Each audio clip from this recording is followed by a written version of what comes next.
Bago sumakay, natatanggap ako ng text mula sa boyfriend kong si Chen Yu. Nabalitaan kong natanggal ka. Anong nangyari? Kailangan mo ba ng tulong? Nabalitaan ko. Nabalitaan ko. Tulong. Anong nangyayari? May kasamang emoji. Muntik na akong tumawa. Dati, ang lalaking ito ay nakipaghiwalay sa akin 3 araw matapos akong matanggal. Xiao Xiao, hindi ko maibibigay ang buhay na gusto mo. Tapusin na lang natin ito ng maayos. 1 linggo pa sila na ni Su King, ang best friend ko, ang nag-anunsyo ng relasyon sa social media. Sa sikat na hotel ang litrato na di ko kaya. Malamig akong sumagot. Sa kabinlock siya. Pati si Su Ching at ang mga nagkalat ng balita. Habang lumilipad ang eroplano, pinanood ko ang paglayo ng lungsod. Ang mga gusali ay parang blocks. Tila matatag ang sibilisasyon pero rupok pala. 30 araw, pumikit ako. Bumuhos ang alaala. Noong unang linggo, akala nila ay romantiko ang blizzard. Noong ikalawa, nawala ng kuryente. Sa ikatlong linggo, gutom na ang kumukuha ng mga buhay. Sa ika-4 na linggo, gumuho ang sibilisasyon at naging survival of the fittest na ito. Nagsiksikan kami sa bahay.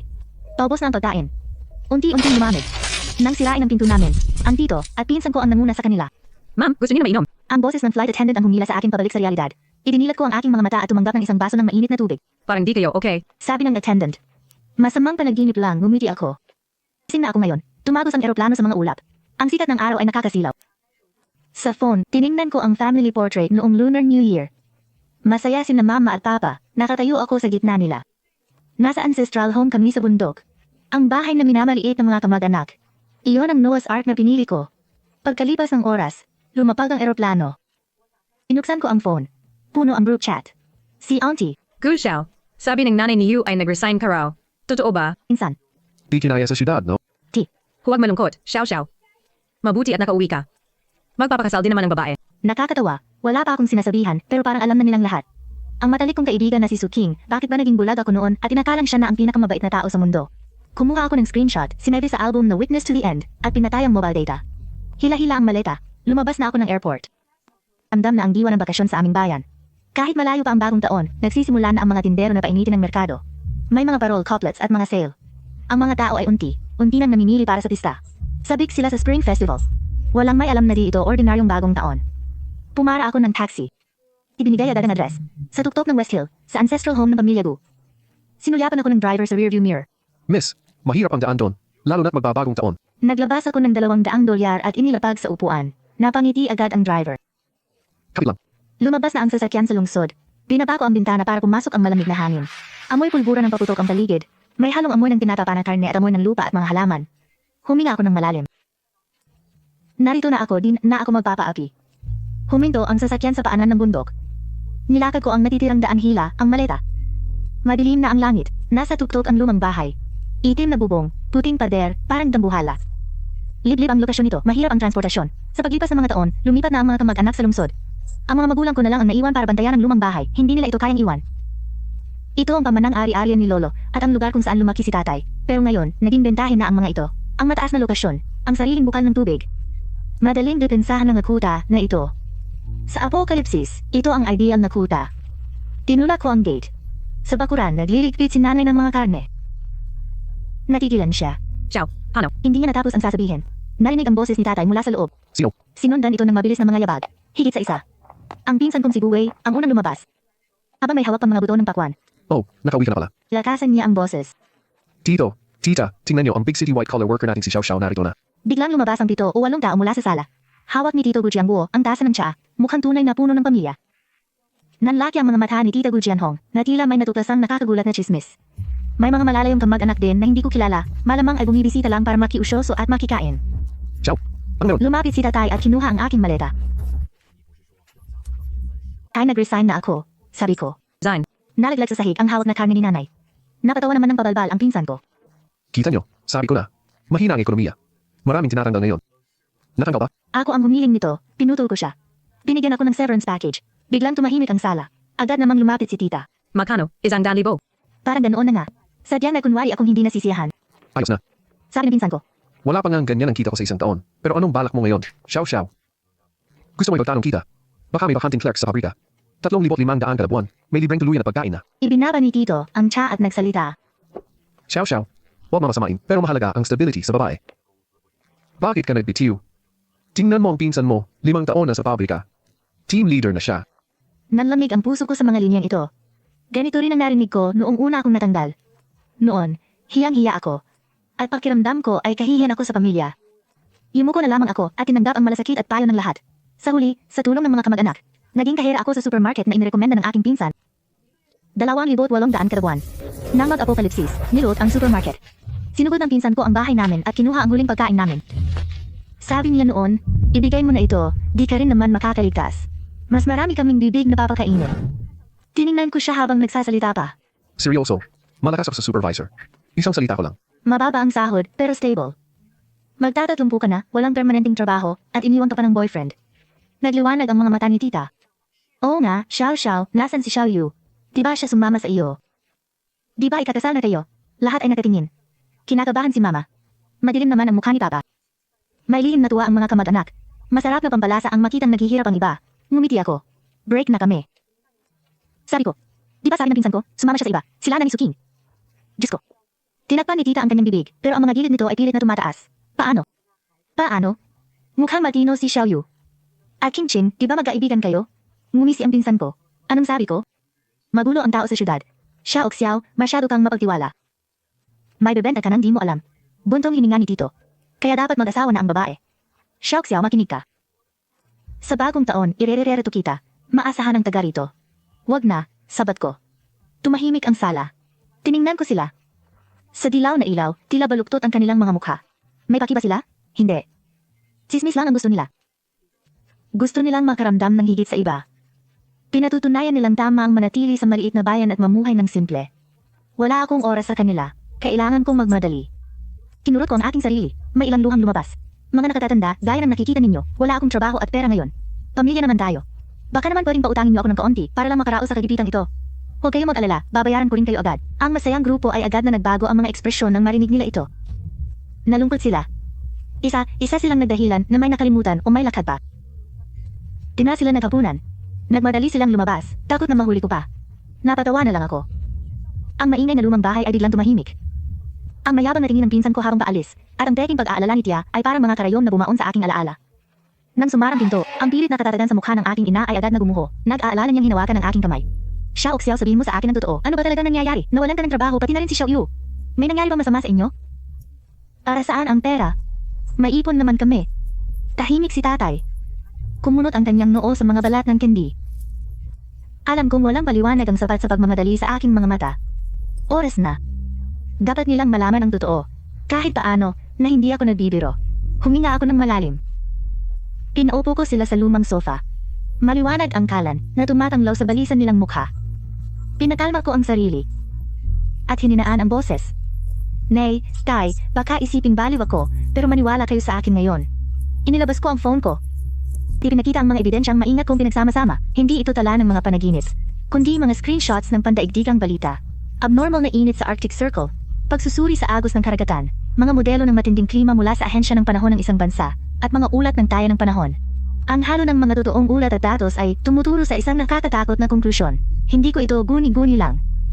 Sa pamamagitan ng ilang paraan, pinagsama ko ang maraming ulat at kakaibang datos. Itinuro ko ang screen. Seryoso ako na tila nag-ulat tungkol sa buhay at kamatayan. Ang konklusyon ay may mataas na posibilidad na sa paligid ng Spring Festival, ang ating bansa, pati ang buong Northern Hemisphere, ay haharap sa isang hindi pa nararanasang super cold wave at blizzard. Maari itong tumagal ng ilang linggo o higit pa. Napasinghap si nanay. Tumalas din ang tingin ni tatay. Xiao Xiao, totoo ba to? Parang science fiction, alam ko. Itinuloy ko ang sinabi ni tatay. Pero nay, tay, isipin niyo. Di ba mas malamig ngayon? Mas maaga ang niebe kaysa dati. Hindi ito nagkataon. Mas mabuting maniwala kaysa magsisi. Di tayo pwedeng sumugal. Hinawakan ko ang malamig na kamay ni nanay. Nay, tanda mo ba noong nilagnat ako at nagdedeliryo? Napanaginipan kong binalaan tayo ni Lola na tutulo ang bubong at kinabukasan may natanggal ng yero. Minsan ang kutob ng tao at ilang impormasyon ay hindi kayang ipaliwanag ng siyensya. Mayroon lang akong napakasamang pakiramdam, kaya kailangan ko ng kumilos agad. Ginamit ko ang emosyon at hinaluan ito ng mga makaagham na argumento. Natahimik ang aking mga magulang. Baka sa kanila, ang pag-aalinlangan. Sa huli, napabuntong hininga ang aking ama. Tiningnan niya ang lumang bahay na ito at naging matatag ang kanyang tingin. Anong gagawin? Marin kong sinabi, gawing safe house ang lugar na ito na kayang tumagal sa sobrang ginaw ng ilang buwan. At kahit walang tubig o kuryente, ay bubuhayin tayong tatlo sa loob ng isang taon. Inilapas ko ang aking tablet at ipinakita ang mga plano. Kailangan nating patibayin ang mga pinto at bintana. Gawin itong bulletproof at blastproof. Ang bubong at dingding ay kailangan may super insulation. Magkabit ng malalaking solar panel at diesel generator bilang backups. Maghukay ng imbakan ng tubig at maglagay ng sistema para sa pag-filter nito. Higit sa lahat, bilang paghahanda, kailangan nating mag-imbak ng sapat na pagkain, gamot, at krudo para sa 3 taon. Sa pagkakita sa mga detalye sa blueprint at sa mahabang listahan, naging seryoso ang mukha ng aking mga magulang. Na-realize nilang hindi ako nagbibiro at hindi ito maliit na proyekto. Ito, magkano ang magagastos dito? Nanginginig ang boses ni nanay, mayroon akong 5 milyon. Hindi ko ito itatago. Sapat lang ito, baka nga kulang pa. Pero ang perang ito ay para sa ating kaligtasan. Hindi tayo dapat magtipid kahit 1 sentimo. Muling naghari ang katahimikan. Sakalan, ang mga uling ay naglalabas ng mahihinang lagutok. Sa wakas, tinapik ni tatay ang kanyang hita ng may determinasyon. Ang anak ko ay hindi kailanman nagkaroon ng mga baliw na ideya. Dahil handa mong gastusin ang perang pinaghirapan mo, kaming dalawa ng nanay mo ay sasama sa iyong plano. Tiningnan ni nanay si tatay at pagkatapos ay ako. Ang pag-aalala sa kanyang mga mata ay napalitan ng matinding determinasyon. Sige, Xiao Xiao, naniniwala kami. Sabihin mo ang gagawin. Gagawin namin.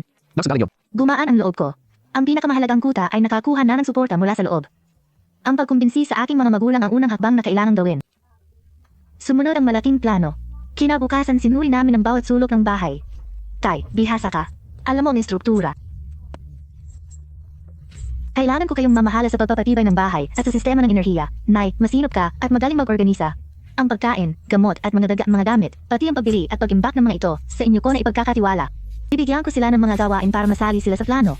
Malaki ang maitutulong nito para mabawasan ang kanilang kaba at pakiramdam na wala silang magagawa. Dala ang mga panukat at kwaderno, sinuri namin mula pundasyon hanggang kisame. Pati ang pader sa labas, at itinala ang lahat. Mabilis na nakasabay si tatay. Habang nakaturo sa isang pader, ang sabi niya, Kulang ang bakal lang. Dapat buhusan ng semento ang loob. Mas mabuting lagyan ng steel frame sa paligid. turon niya sa bubong. Hindi dapat nakalatag lang ang mga solar panel. Dapat ay nababago ang anggulo nito para malinis natin sakaling magkaroon ng makapal na niebe. Nagsimula namang gumawa ng listahan si nanay. Bigas, harina, at mantika ang mga pangunahin, pero hindi lang iyon. Kailangan nating bumili ng mga tuyong sangkap, kabute, seaweed, miswa, at mga dilatang karne, prutas, at gulay. Dapat din tayong mag-imbak ng mga biskwit. Ay tama, mga binhirin. Kung magtatagal man ito, kailangan nating makapagtanim ng sarili nating pagkain. Naisip din niya ang mga bitamina at gatas na matagal masira. Nang makita kong abala ang aking mga magulang, gumaan ang loob ko. Ang aming survival instinct ay ganap ng nagising. Ang mga plano at listahan ng gamit ay sadyang napakalihim. Hindi ito dapat kumalat, pero ang ganitong kalaking renovasyon ay kailangan ng mga trabahador. Mahirap tapusin ito ng hindi pinaghihinalaan. Kaya naisip ko ang isang tao, si Uncle Zhao. Kilala siyang bihasang manggagawa sa bayan, magaling tapat, at maasahan. Higit sa lahat, hindi siya madaldal. Malayo pa kaming magkamag-anak. Pinuntahan ko siya sa bayan para makiusap. Ginamit ko ang dahilan na gagawing high-end BB ang lumang bahay na uunahin ang seguridad, kaya inilatag ko ang aking mga hiling, mga bulletproof na pinto at bintana. Makakapal na pader, pagpapatibay ng bubong, sariling sistema ng enerhiya, at iba pa. Sinadya kong ipaliwanag ang mga ito bilang mga selling point para sa BB at para sa mga sakuna o masamang panahon. Pagkatapos makinig, kumitit si Uncle Zhao sa pipa at kumunot ang noo. Xiao Xiao, kakaiba ang mga hiling mo. Hindi lang ito basta renovasyon ng BB. Para na itong pagbuo ng isang kuta. Siguradong hindi ito magiging mura. Hindi problema ang pera, Uncle Zhao, tapat kong sinabi. Ang mahalaga ay kalidad, bilis, at pagiging lihim. Gumamit ng pinakamagandang materyales. Maghanap ng mga mapagkakatiwalaang tao. Doon sila titira sa bundok. Tudoblehin ko ang sahod nila pero bawal silang magsalita tungkol sa mga detalye rito. Sabihin na lang napihikan ang tatay ko at gusto ng espesyal na bahay para sa pagre-retiro ng walang nanggugulo. Matagal akong pinagmasdan ni Uncle Zhao bago tumingin sa seryosong mukha ng aking mga magulang. Sa huli, tinaktak niya ang kanyang pipa. Mabubuti at tapat na tao ang pamilya niyo. Ako, si Zhao, ay di na matatanong. Sige, gagawin ko. Sisiguraduhin kong maayos ito at walang chismis. Nang makuha ang mga trabahador, gumaan ang aking pakiramdam. Matapos lumipat ni na Uncle Zhao, ang lumang bahay ay naging maingay na construction site. Ang tunog ng pagpupok at pagputol ay walang tigil. Pinamahala ko sa aking mga magulang ang trabaho at lohistika. Samantala, sinimulan ko ang isa pang mahalagang gawain na dapat ilihim, ang pagbili ng mga gamit. Sa mundong gumuho na ang kaayusan, kailangan ng proteksyon. Ito ay bagay na dapat kong gawin ng mag-isa. Hindi ako pwedeng umasa sa iba. Inililihim ko muna ito kahit sa aking mga magulang. Nagmaneho ako ng malayo papunta sa kabilang probinsya sa isang sentro ng kalakalan. Halo-halo ang gamit dito at maluwag ang bantay, mainam kumuha ng espesyal na gamit. Di ako direktang nagtanong ng bawal.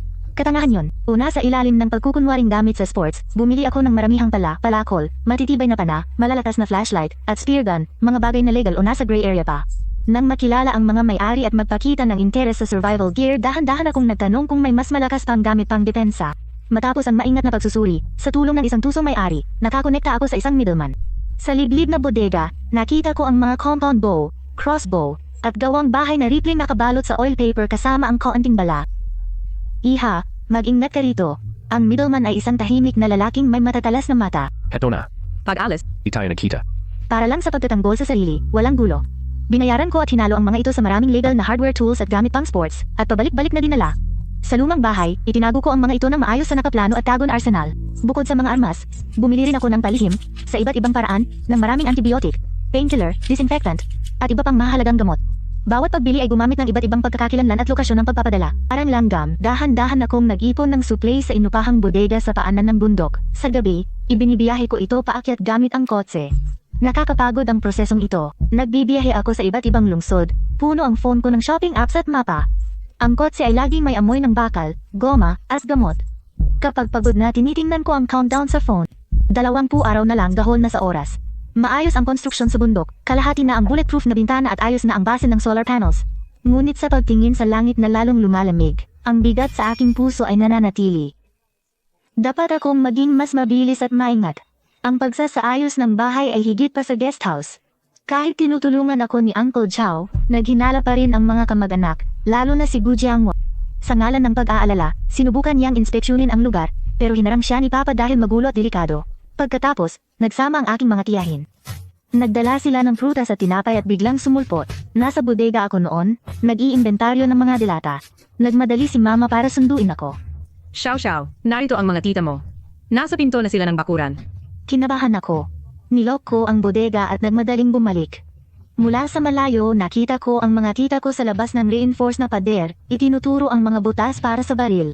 Ang kapal ng pagkakagawa ng pader na ito, at nagsinungaling ka pang para ito sa guest house. Mukhang kuta na ito, para sa akin. Sabi ng isa sa matinis na boses. Samantala, hinila ng isa si Mama sa tabi, nagkukunwaring nag-aalala. Hipag, masyadong malaki ang ipinuhunan niyo rito. Nabalitaan kong libo-libo ang halaga ng bawat bintanang iyan. Sa maliit na perang nakuha ni Xiao Xiao, kaya niyo ba talagang gumastos ng ganito? Huwag mong sabihin na scam na kayo. Ang aking ina, ayon sa aming kwento, ay pilit na ngumiti at sumagot. May sariling mga ideya ang bata. Sinusuportahan namin siya. Sabi niya ay isa itong safety-themed experiential guest house. Iyan ang uso sa mga tagalungsod ngayon. Eksakto namang lumabas ng bahay ang tatay ko at si Tito Zhao. Agad namang humarap ang tita ko kay Tito Zhao. Master Zhao, bihasa na po kayo rito. Sabihin niyo nga anong klaseng guest house ang naglalagay ng mga rehas na bakal at napakaraming solar panels. Normal ba yon? Si Tito Zhao, dahil sa karanasan, ay dinatinag. Nang walang pagbabago sa mukha. Sabi niya, uso ang bagong enerhiya ngayon. Di kasi matatag ang kuryente rito. Mas maginhawa kung may sarili kaming kuryente. Tungkol naman sa mga bintana kung ano ang hiling ng kliyente. Kapitan to. High-end customization ito. Gets niyo? Sa isang pangungusap, naiwasan niya ang tanong. Humakbang ako at sinalo ang usapan. Tita, huwag mag-alala. Alam ko ang bawat sentimo. Pagbukas ng guest house, imbitado kayo bilang unang guests. Libre ito. Ngumuso ang isa kong tita. Libre? Paghihirap ka mo. Sino ang pupunta sa liblib na ito? Nang maging tensyado, sinubukan ng tita ko na ayusin ang usapan. Sige na. Nag-aalala lang kami. Ay, oo nga pala. Iniban niya ang usapan. Sinuyod ng kanyang mata ang mga materyales sa bakuran. Gusto ng pinsan mo ng truck pang trabaho pero kapos siya. Sa laki ng proyekto mo, baka pwedeng makahiram ng 30 o 50,000. Pag-usapan natin pag kumikita ka na. Heto na naman. Dati hiniram nila ang ipon namin pero tinalikuran kami sa sakuna. Napangisi ako pero nagkunwaring problemado. Tita, maling-mali ang timing. Natalubog ang pera ko sa proyekto at materyales. Sa ngayon, wala pang ang pambayad para sa susunod na batch. Itatanong ko nga sana kay Tito ang napag-usapan natin. Baka pwedeng pautang muna para sa cash flow. Kahit 100,000 lang. Babayaran ko rin ng may interes. Agad nagbago ang mukha ng tita ko at nabulol siya. Naku, wala kaming sobrang pera. Pag-usapan na lang natin yung sa pinsan mo sa susunod. Habang paalis sila na parang mga lobo, nagkatinginan kami ni Papa at Mama at nakahinga ng maluwag. Tapos na ang gulo, pero alam kong di mawawala ang sakim nila. Lalago lang ito dahil sa yaman ko. Kailangan na nating bilisan. Bago ang bagyo, dapat malok ang kuta na ito. Matapos paalisin ang mga kamag-anak, pumasok ang proyekto sa kritikal na yugto. Ang sistema ng enerhiya at ang paglalagay ng mga huling depensa. Ito ang pinakapuso kung ang safe house ba ay makakatakbo ng mag-isa. Inilagay ang solar panels sa bubong na nakaharap sa timog. Maganda itong tingnan. Siniguro ni Papa ang tamang anggulo at nag-iwan ng daanan para sa paglilinis ng niebe. Ang katugmang malaking imbakan ng baterya ay inilagay sa tuyo at maaliwalas na silong ng bahay. Makaiimbak ito ng kuryente para sa 1 linggo, pero ang solar ay depende sa panahon, kaya kailangan ang tahimik na diesel generator. Inilagay namin ito sa hiwalay na soundproof na silid at nag-imbak ng diesel para sa ilang buwan. Para sa mga matitinding sitwasyon, kumuha pa ang aking ama ng ilang lumang gasoline generator bilang backup, pati na rin ang maraming solid alcohol blocks at uling. Ang tubig ang ating magiging linya ng buhay. Itinuro ni Papa ang bagong malalim na balon at ang dambuhalang stainless steel na tangke, sabay sabing. In-upgrade namin ang bomba at naglagay ng pansala sa tubig ulan. Nakabaw ng tangke para di magyelo. Bumili si Mama ng mga bariles ng tubig para sa iba't ibang sulok ng bahay. Ang pinaka nagpakalma sa akin ay ang pagtatapos ng depensa. Lahat ng pinto at bintana ay pinalitan ng mabibigat na blast-proof doors at double-layer na bulletproof glass. Ang mga frame ay siniguro gamit ang expansion bolt sa mga pader na may reinforcement. Ang mga pader ay tinaasan at kinapalan na may mga basag na bubog at barbed wire sa itaas. Hiniling ko pa kay Uncle Zhao sa mga piling lugar na gamitin ang lupain at mga halaman para maglagay ng mga nakatagong harang at babala tulad ng mga kampanilya na may tripwire at ilang nakatagong surveillance camera.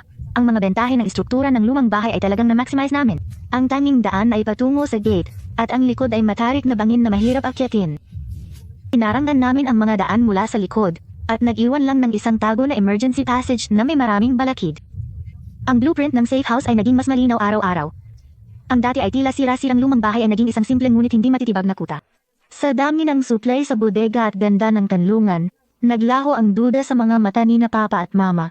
Napalitan ito ng seguridad. Ginamit ni nanay ang tanggaling, pag-label ng supply, pag-compute ng konsumo, at pagplano ng taniman. Sa sunroom, gumawa siya ng maliit na hydroponics. Araw-araw sinuri ni tatay ang generator, solar panels, at tubig. Inalagaan niya ito na parang kayamanan. 15 araw na lang. Nagsimula nang magsiwi ang mga manggagawa, lalo kaming naging maingat, kapansin-pansing lumalamig na ang panahon, may malalakas na cold front. Madalas nang binabanggit sa mga ulat ng panahon ang malalakas na bugso ng lamig at ulan o niebe. May mga balita na ng paralisadong trapiko dahil sa niebe. Mga ulat ng baradong daan. Kahit pira-piraso lang, tila babala ito sa aking puso. Isang gabi, kaming tatlo ay nasa sala na may bulletproof glass, kumakain ng mainit na sopas ni nanay. Sa labas, humahagulgol ang malamig na hangin. Pero sa loob ay mainit. Biglang sabi ni tatay, Xiao, naniniwala na ako. May niyabi man o wala, panatag ako dahil sa ayos ng bahay natin. tumango si nanay. Oh, Kahit walang snow, magagamit natin ito. Pero kung tama ka, ang pamilya, tiningnan ko sila ng may halong emosyon. Buo ang tiwala sa nila sa akin. Tinulungan nila ako sa planong ito na tila baliw sa iba. Ngayon, hindi lang kami pamilya, kundi magkasama sa tadhana. Tapos na ang lahat ng gawa sa huling mga araw. Matapos bayaran ang lahat, pinangunahan ni Tito Zhao ang pagbaba sa bundok. Tiningnan niya ang bahay at ang madilim na langit bago nagsalita sa akin. Xiao, talagang matibay ang pagkakagawa mo sa lugar na ito. Mukhang may paparating na malakas na bagyo. Kinabahan ako. Inabutan ko si Tito Zhao ng sobre. Sa loob, may dagdag na bayad at isang sulat na nagsasabing mag-imbak at mag-ingat sa lamig. Tiningnan ako ni Tito, ibinusa ang sobre, at umalis. Alam kong ito na ang huling pagkakataon. Bumaba ako para sa huling pamimili, gulay, prutas, itlog, at paboritong merienda ni nanay. Mahaba ang pila sa gasolinahan. Nag-uusap na ang mga tao. Tungkol sa kakaibang lamig, sa supermarket, paubos na ang instant food at hand warmers.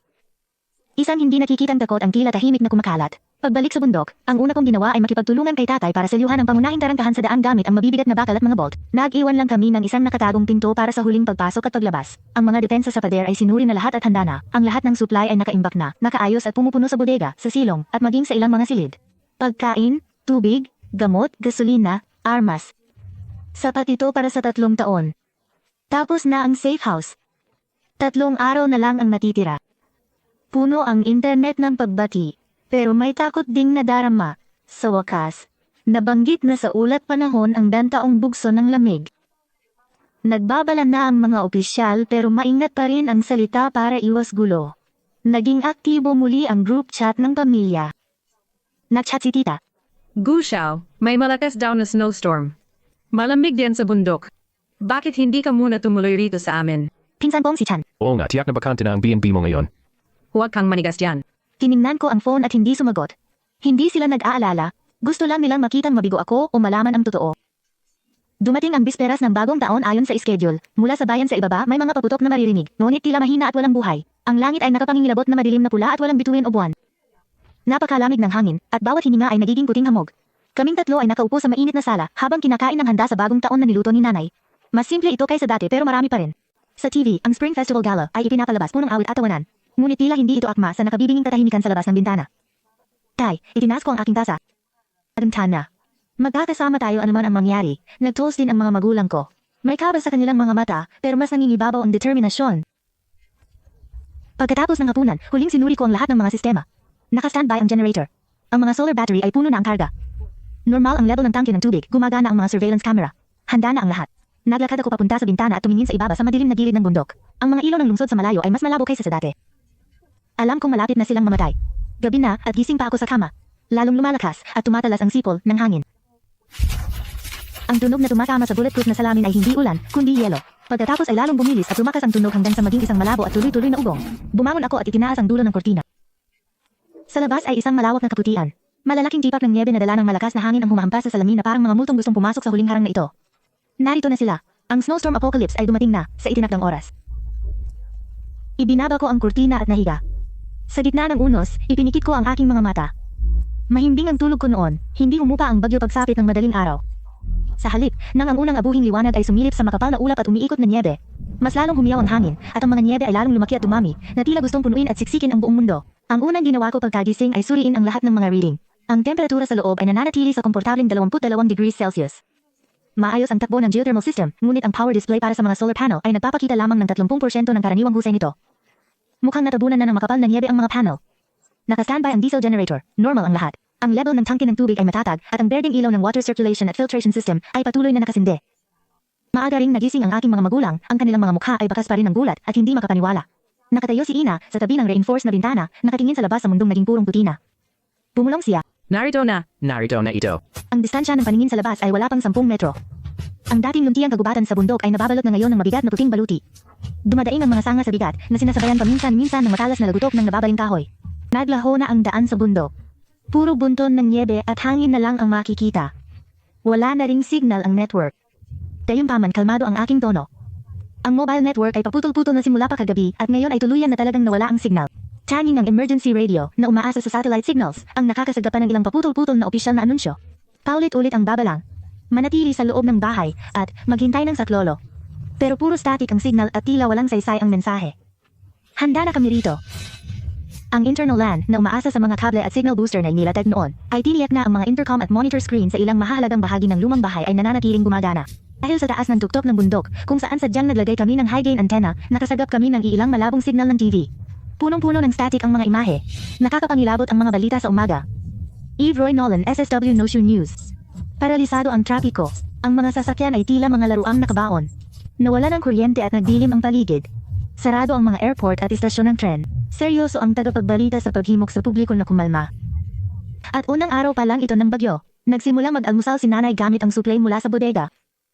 Gumagana pa ng maayos ang induction cooker at rice cooker, pero alam namin kapag nawalan na ng kuryente, mawawalan na rin ng silbi ang mga makabagong kagamitang ito. Nilinis na ni nanay ang lumang kalan na deuling at inihanda ito, habang nag-iimbak ng maraming uling bilang huling opsyon para sa pagluluto kung sakaling kailanganin. Tay, nay, sabi ko, habang humihigop ng mainit na lugaw, simula ngayong araw, opisyal ng aktibo ang ating survival mode. Lahat ng supply ay rasyonado na ayon sa plano. Hindi gagamitin ang reserbang enerhiya maliban na lang kung talagang kailangan. Magsasalitan tayong tatlo sa pagbabantay sa mga kagamitan at sa pagmamasid sa sitwasyon sa labas. Tumango ang mga magulang ko. Kinuha ni tatay ang duty roster na may mga checklist at plano sa bawat oras. Tinapik niya ang kanyang dibdib at sinabing, Huwag mag-alala. Kaya pa nitong matandang katawan na to. Kinaumagahan, pinalipad ko ang drone para sa isang mabilis na pagmamasid sa labas. Nayayanig ito sa tindi ng hangin. Nakakabahala ang mga kuha nito. Ang buong tuktok ng bundok ay ganap nang nakahiwalay sa kabihasnan. Lampas kalahating metro na ang lalim ng niebe at mabilis pang tumataas. Barado na ang daan ng mga puno at tumpok ng yelo. Umikot ang drone sa lumang bahay ng isang beses upang kumpirmahing walang sira ang mga dingding at bubong. Ang mga nakatagong kagamitan para sa babala. Ibinalik ko ang drone sa taguan nito para patuloy at kargahan ng baterya. Medyo gumaan ang loob ko pero hindi pa rin ako lubos na mapakali. Sa ganitong katapusan ng mundo, ang tatag at kasamaan ng tao ay hihigit pa sa lahat ng imahinasyon. Nang hapon na, nagsimula na kaming mag-ayos at maging pamilyar sa iba't ibang pasilidad sa loob ng ating ligtas na bahay.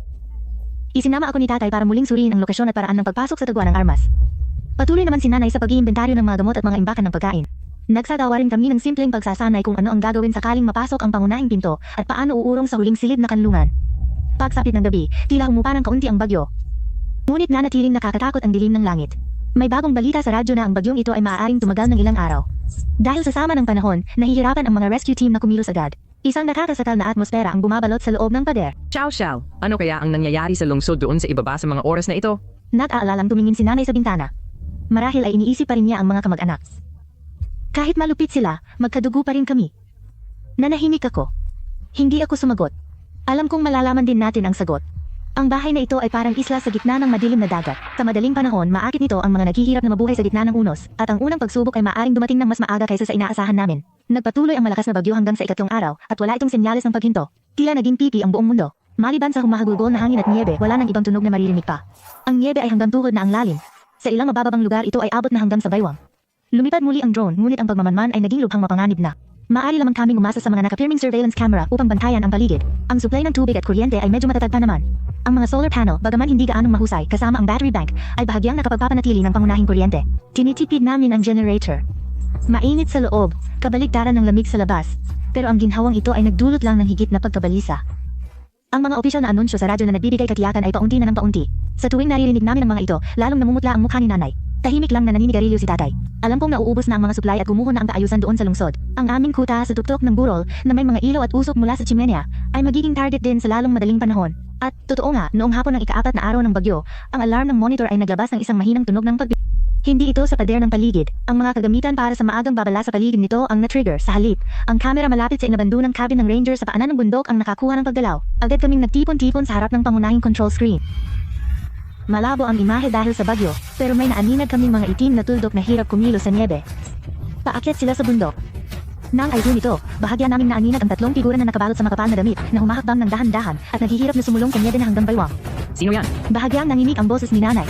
Habang inaayos ko ang focus ng camera, sumikip din ang aking dibdib. Hindi dahil sa takot, kundi dahil narito na ang aming kinatatakutan. Malabo ang kanilang mga mukha, pero sa kilos nila, hindi sila mukhang mga kabataan. Hindi sila mukhang si Tito o ang pinsan ko. Kumunot ang noo ni tatay habang nagbibigay ng hatol. Medyo malalaki ang katawan ng pamilya ni Tito at ang pinsan ko naman ay bata pa at malakas. Hindi sila kikilos ng ganoon kabagal at kahirap. Ang mga figura ay paputol-putol ang kilos, madalas na natutumba sa niebe at lalong nahihirapang bumangon muli. Tila may isinisigaw sila patungo sa tuktok ng bundok, ngunit nilalamon ng hangin at niebe ang kanilang mga boses. Ang mikropono ng surveillance ay tanging hagulgol lang ng hangin ang naririnig. Sa wakas, mga 100 metro mula sa unang harang na inilagay namin sa paanan ng bundok, sa mga matinik na bush at tumpok ng mga bato, sila ay huminto. Tila pagod na, nanatili sila sa pwesto ng matagal bago tuluyang inalalayan ang isa't isa at pasuray-suray na bumalik sa landas na kanilang pinanggalingan. Sumuko sila. Nakahinga ng maluwag si Ina, pero may awa sa kanyang mga mata. Maaring pagsubok lang ito, o sadyang hindi na nila kaya. Sinuri ko ito ng mahinahon, ngunit isa itong hudyat. Ang mga tao sa ibaba ay nagsimula ng maghanap ng paraan para makalabas. Masyadong lantad ang aking kinaroroonan. Hinimo ko ang aking mga magulang na manatiling mapagmatyag, lalo na sa anumang galaw mula sa ibaba habang sila ay nagbabantay. Kasabay nito, sinuri ko ang kahandaan ng lahat ng ating panlabas na depensa. Ang mga panloob na kandado ng glass door ay nakakandado na lahat. Ang sistema ng electric fence ay nasa DR warning mode at ang mga crossbow sa likod ng ilang mahalagang feeding port ay handa na ring gamitin agad. Tumagal lamang ng kalahating araw ang katahimikan. Maaga kinaumagahan, habang sumisikat ang araw, may nakitang kakaiba muli ang surveillance. Sa pagkakataong ito, hindi ito sa paanan ng bundok, kundi sa kalagitnaan nito. Mayroong isang figura. Nakalampas nga sila sa ilan sa mga hadlang na itinayo namin at nadapa sa isang lugar na wala pang 200 metro mula sa pangunahing pader. Tila naubos na ang lahat ng lakas ng tao, bumagsak na walang kagalaw-galaw sa likod ng isang nakaharang na bato at nakahiga lang doon. Isang tao?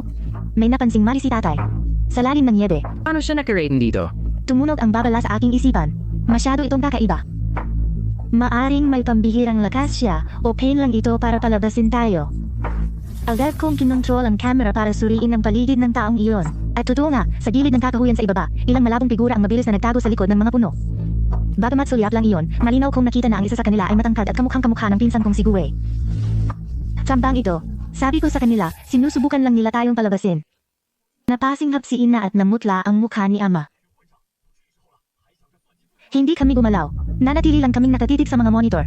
Ang taong bumagsak sa likod ng bato, nang makitang walang pagkilo sa loob ng mahabang panahon, ay dahan-dahang tumayo ng mag-isa, pinagpagan ang niebe sa kanyang damit, at sumanyas patungo sa kakahuyan sa ibaba. Pagkatapos ay umurong din sila ng may kahihiyan. Nabisto ang kanilang balak. Pansamantalang naibalik ang kapayapaan sa paanan ng bundok. Ngunit alam kong simula pa lang ito. Ang kakulangan sa pagkain at ang kahirap ng lamig ay lalo silang gagawing desperado. Sa susunod, malamang na hindi na ito isang mababaw na panlilinlang lang. Matapos mabisto ang patibong sa kalagitnaan ng bundok, lalong bumigat ang kapaligiran sa loob ng ating ligtas na bahay. Alam naming nagsama-sama na ang aming mga kamag-anak at hindi na nila itinatago ang kanilang masamang balak. Ang huling hibla ng pag-asa ng aking mga magulang sa ugnayang pampamilya ay gumuho na at napalitan ng galit sa pagtataksil at mas matibay na pasya na ipagtanggol ang aming sarili. Kalimang araw na ng blizzard at lalong lumala ang sitwasyon. Sa radyo, halos wala na kaming masagap na mahalagang impormasyon. Puro static na lang at paminsan-minsang putol-putol na sigaw na hindi maintindihan. Pati ang signal ng TV ay tuluyan na ring nawala. Ganap na kaming nahiwalay sa labas ng mundo para na kaming isang tunay na isla. Mukhang pumasok na ang panahon sa pinakamarahas na yugto nito. Napakabilis ng hangin. Humahampas ang niebe sa salamin na parang mga bulitas ng yelo. Noong hapong iyon dumating ang pinakanakakairitang pag-atake. Ang loudspeaker na nakakabit sa itaas ng gate ng compound ay biglang naglabas ng matinis na ingay ng static. Pagkatapos ay narinig ang isang pamilyar at nakakasulasok na boses. Habang bumabagta sa hangin at niebe, pilit itong pumasok sa aming mga tenga. Si Tia Gujian Hong iyon. Mukhang nakahanap siya ng isang malakas na loudspeaker o walkie-talkie na kagamitan at sumisigaw siya paakyat sa tuktok ng bundok mula sa ibaba. Xiao, kuya. Atin naririnig niyo ba kami? Buksan ang pinto. Iligtas niyo kami. May halong baking hikbi ang boses ni Tia, pang professional ang arte. Guguho na ang bahay namin. Wala kaming pagkain. Gutom na ang mga bata. Pamilya tayo. Huwag kayong maging ganito kawalang puso. Huwag niyo kaming iwan. Nanginig si nanay at nagngit-ngit ang mga kamao. Mumungol naman sa galit si tatay. Ngayon pamilya tayo? Noong kinukutya niyo si Xiao Xiao at ang kamalasan namin. Nagpatuloy ang pagsigaw ng aking tiya. Iyon lang ang dati niyang emosyonal na blackmail na nagbibigay diin sa ugnayan ng dugo. Nagdrama siya at pinaratangan kaming manhid. Ginamit pa niya ang mga yumaong lolo't lola na makikita raw ito at hindi sila matatahimik. Ang ganitong panunumbat ay maaaring nagpaatubili sa aking mga magulang noon, pero matapos ang patibong na ginawa nila ilang araw lang ang nakalipas, mas lalo lang silang nadiri. Maglakad ako papunta sa control panel at malamig na binuksan ang external speaker. Ang boses ko ay umalingaw sa loudspeaker. Pamado at malinaw, kaya natigil ang kanyang pagatungal. Biglang tumahimik sa ibaba. Hindi sila nag-expect ng sagot. Nagpatuloy ako. Una, maliit lang ang bahay namin. Ang imbakan naming pagkain ay sapat lang para sa aming tatlo para makaraos. Hindi namin kayang tumulong sa iba. Kalawa, barado ang daan. Hindi kami makalabas, paano pa kayo akyat? Ikatlo, kaysa magsisigaw, mag-isip kayo kung paano ililigtas ang sarili nyo. Malinaw? Ang sagot ko ay lohikal at makatwiran, pero hindi ito nagpakita ng anumang awa. Malinaw na nabigla ang aking tiya. Tumigil siya ng ilang segundo bago agad na nagpalit sa isang galit na tono. Go Xiao, wala ka na bang konsensya? Mga nakatatanda mo kami. Nasaan ang mga magulang mo? Palabasin mo sila at sila ang kumausap sa akin. Hindi ako naniniwalang hahayaan nyo kaming mamatay sa gutom. Hindi na nakatiis si tatay kaya kinuha niya ang mikropono. Paus siya sa galit. Gu Jianhong, tumigil ka sa pagkatunggal. Sino ba ang nagpadala ng mga tao rito noong nakaraang araw para linlangin kaming buksan ng pinto? Huwag kang magmalinis ngayon. May sasabihin ako sa iyo. Kahit may sobra, ipakakain namin sa aso kaysa sa inyong mga lobo. Alis. Umaling bonggaw sa speaker ang galit na sigaw ni tatay na may kasamang matinding penalidad. Tumigil ang lahat ng ingay sa ibaba. Hindi sigurado kung napigilan sila sa paggalit o napagtantong walang silbi ang kanilang mga taktika.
Sukyu.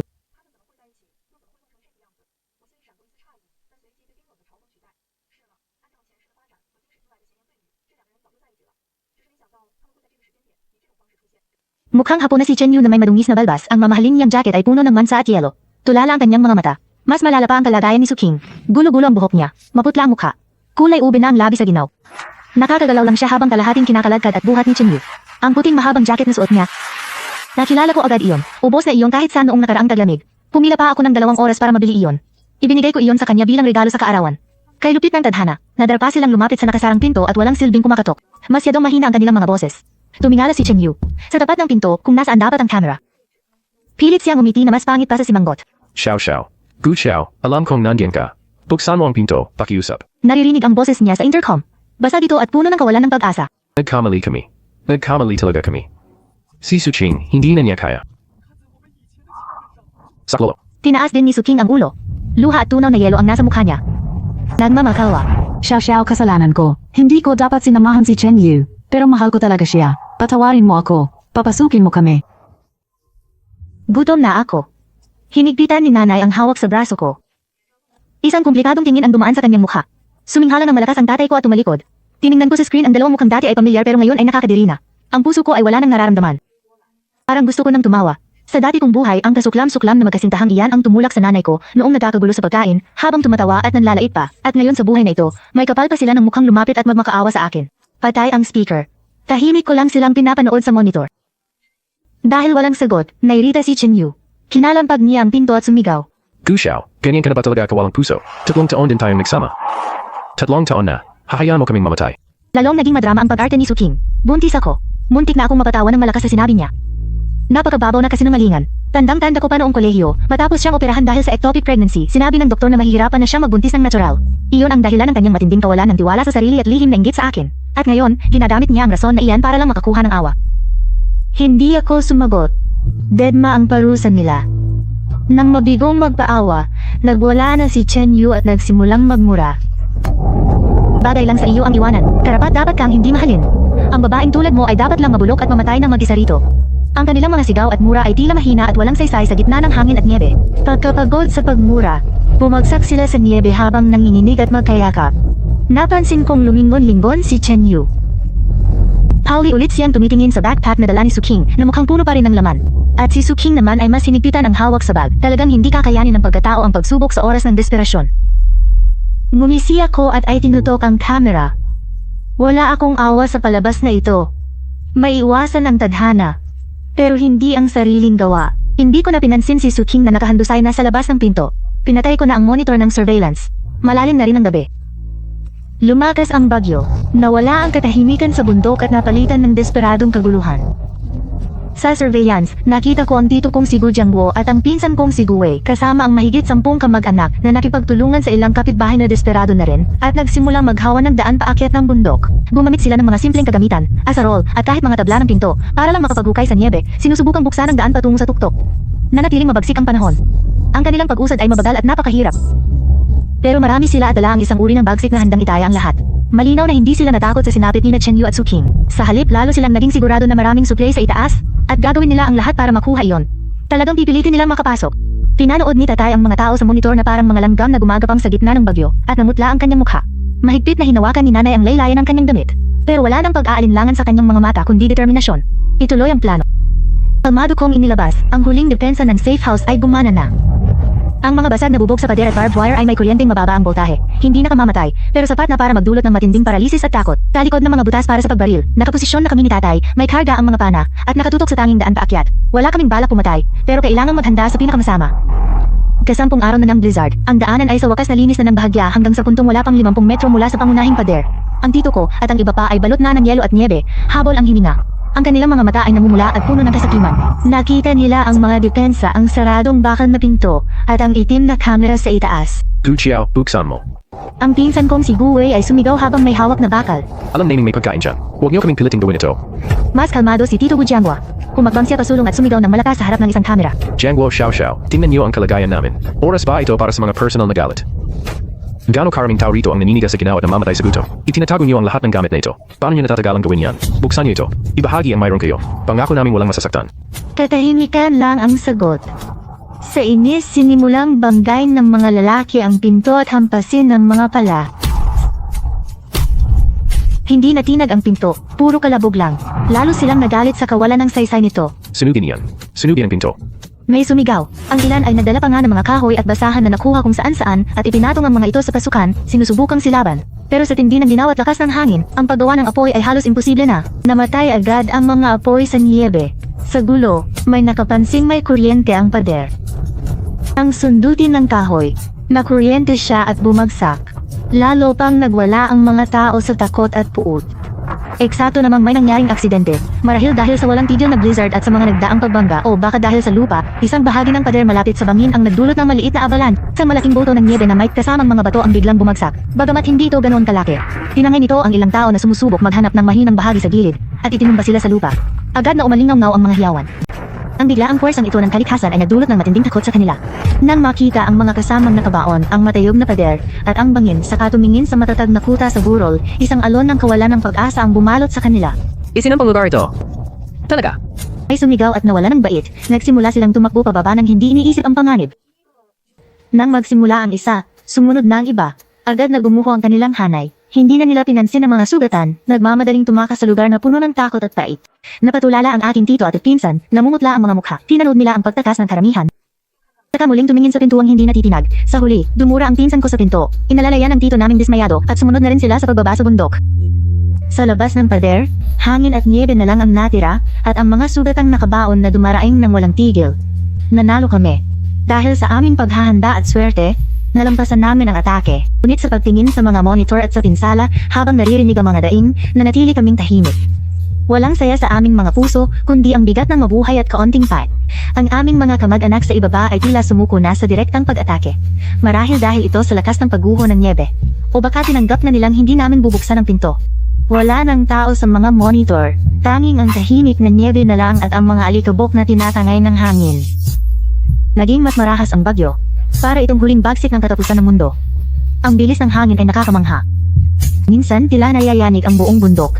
Ang lalim ng niebe ay lumampas na sa 5 talampakan, halos natatakpan na ang mga pinto at bintana. Putol na ang ugnayan namin sa labas. Maasa na lang kami sa sistema ng aming ligtas na bahay, naging limitado na rin ang supply ng kuryente. Walang silbi ang mga solar panel, umaasa na lang kami ng lubos sa aming diesel generator. Para makatipid sa krudo, binawasan namin ang paggamit ng kuryente. Tanging ang mga ilaw, monitor, at life support lang ang bukas. Ang init ay galing na lang sa kala na deuling. Ang temperatura sa loob ay nasa 50 degree Fahrenheit. Hindi ito kasing init ng dati, pero sapat na para mabuhay.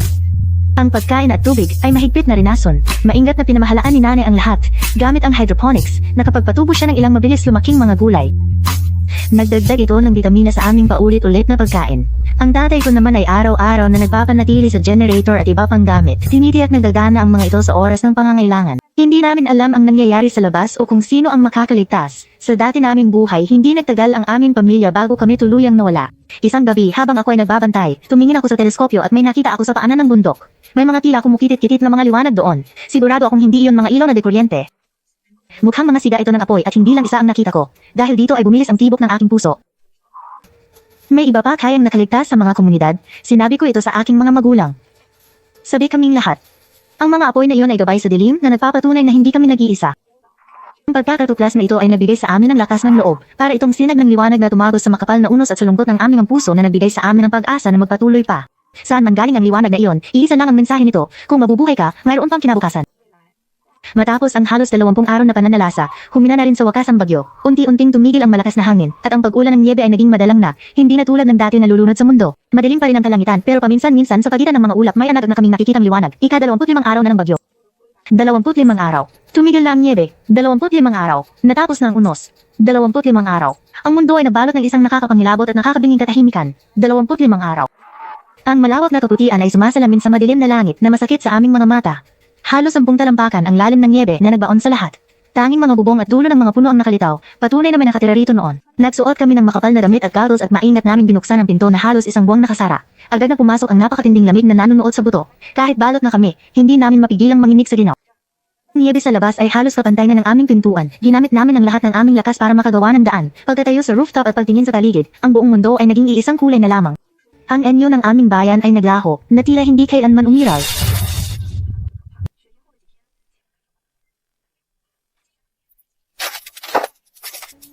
Dahil sa kakaibang lokasyon nito at sa mga kumpletong kagamitan na mayroon kami, ang aming ligtas na bahay ay pansamantalang ginawang isang forward aid station at sentro ng impormasyon para sa lahat ng mga nangangailangan ng tulong sa gitna ng kalamidad na ito.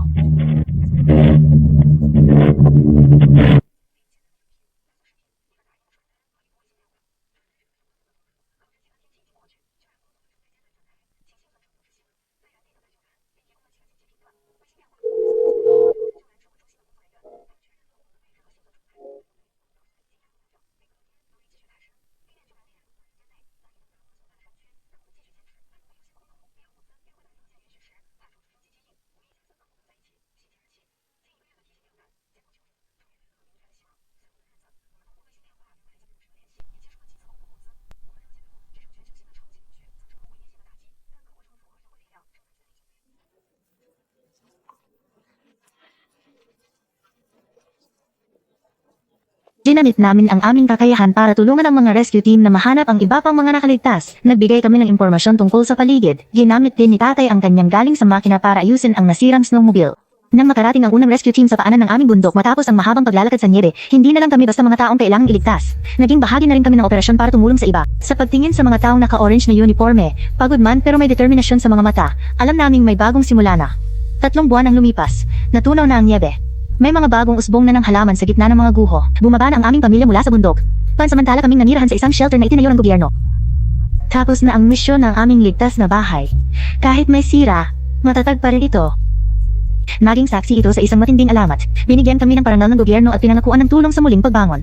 Nagsimula na rin dumating ang mga balita mula sa ibaba. Si Tito Gujiangguo sa huling bahagi ng bagyo ay sinubukang umakyat muli sa bundok. Inabutan siya ng pangalawang avalanche at hindi siya nakaligtas.